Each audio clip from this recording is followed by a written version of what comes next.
आज आपल्या तालुक्यामध्ये असणाऱ्या शेतकऱ्यांच्या हितासाठी व जो अन्याय सामान्य शेतकऱ्यांवर होत आहे त्या अन्यायाच्या विरोधात जो लढा आपण सर्वांनी मिळून त्या ठिकाणी उभा केला आणि त्या लढ्याला नाव हे शक्तीपीठ महामार्ग संघर्ष समिती असं जे ठेवण्यात आलं. इथं एक संवादाचा कार्यक्रम ठेवला. खरं तर कोल्हापूरला जात असताना मला आपल्यातील काही पदाधिकाऱ्यांचे फोन आले आणि त्यांनी सांगितलं की इथे अनेक मोठे नेते येणार आहेत तुमच्या या संघर्षाला पाठिंबा देण्यासाठी.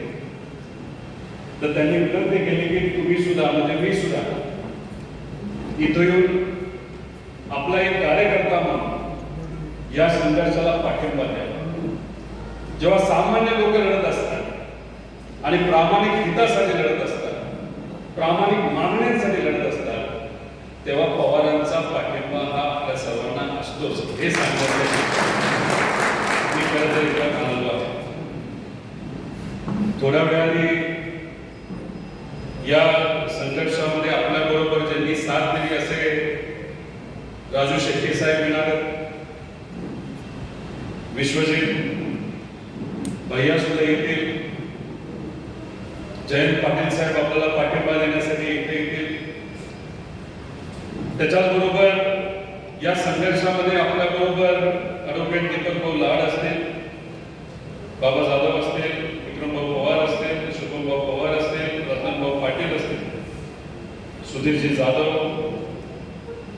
तसंच मोमाने भाऊ, गणेशजी शिवाळे, नितीनजी चव्हाण, त्याच्याच बरोबर ढोरे भाऊ असतील व त्याच्याच बरोबर आपल्याला पाठिंबा देण्यासाठी इथं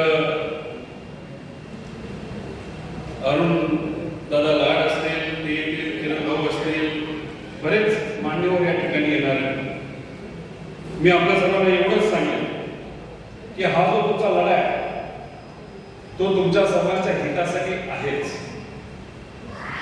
पण शक्तीपीठ महामार्गा पाठीमागे आर्थिक गणित काय आहे हे तुम्ही सर्वांनी समजून घेतलं पाहिजे.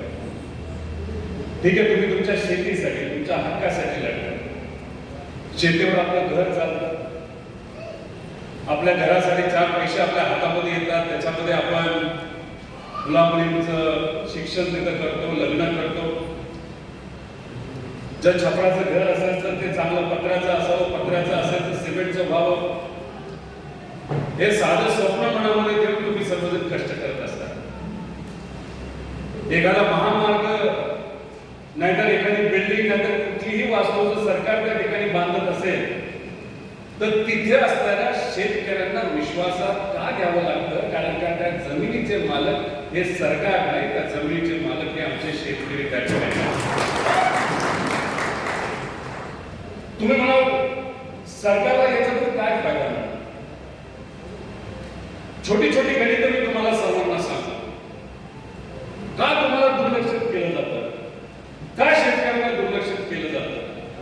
का सामान्य लोकांचा आवाज हा दाबला जातो? त्याच्या मागचा अर्थकरण मी इथं तुम्हाला सर्वांना सांगतो.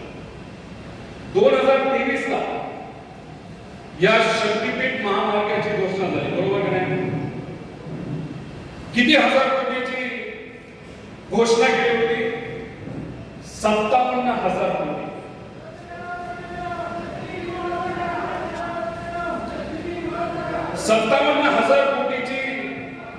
कोटीचा खर्च होईल असं त्या ठिकाणी सांगण्यात आलं. आणि त्यानंतर आखणी जेव्हा केली या रस्त्याची, ही आखणी केल्यानंतर 57,000 कोटीवर हा रस्ता कितीवर गेला? तर हा 86,000 कोटीवर गेला. म्हणजे सुरुवातीला 56,000, आता 86,000 आणि आताच किती हजार कोटी वाढ केली? 15,000 कोटी रुपये वाढ केली.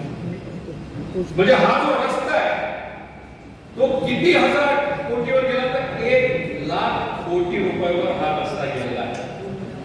सुरुवात कितीवर झाली? 56,000. आणि आता हा एस्टिमेट किती लाखावर गेले?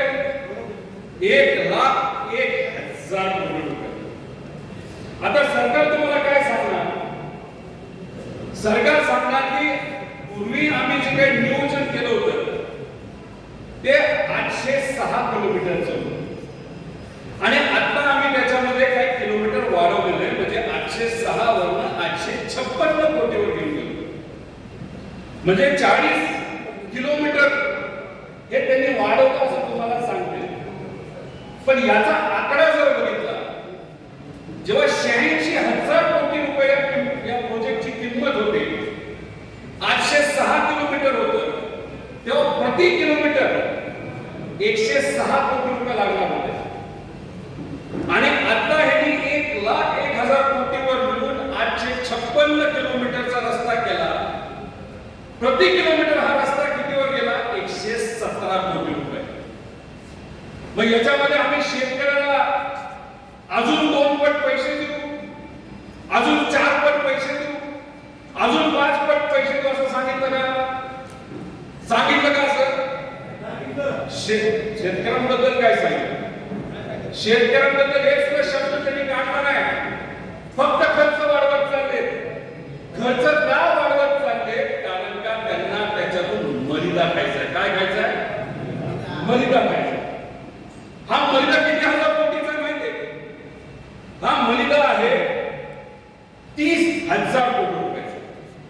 आणि तुम्हाला माहिती मी कधी पुराव्याशिवाय बोलत नाही. पुरावा असल्याशिवाय मी कधी त्या ठिकाणी बोलत नाही. आणि याबद्दल शक्तीपीठ मार्गाबद्दल ज्या पद्धतीने याच्यामध्ये भ्रष्टाचार होणार आहे आणि इथं असणाऱ्या शेतकऱ्यांवर जो अन्याय केला जाणार आहे, अधिवेशनात अनेक वेळा हा मुद्दा आम्ही मांडला. आणि 1,00,000 कोटीवर हा विषय थांबणार नाही. हा विषय जाणार आहे 1,25,000 कोटीवर. पण तेव्हा तिथं असणाऱ्या शेतकऱ्याला मोबदला देण्याबद्दल एक सुद्धा शब्द हे सरकार तिथं काढणार नाही. हे तुमच्यावर अन्याय करणारच आहे, तुमची जागा घेणारच आहे. पण आपण एकत्र आल्यामुळे एक ठरवे.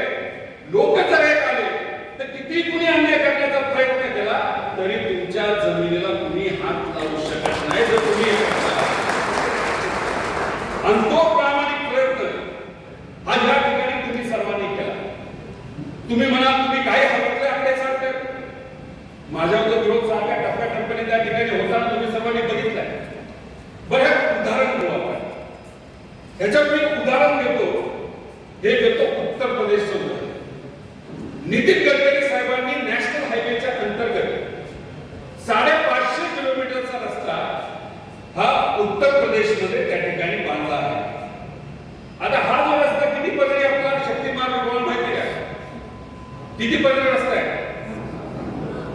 6 ना? 6.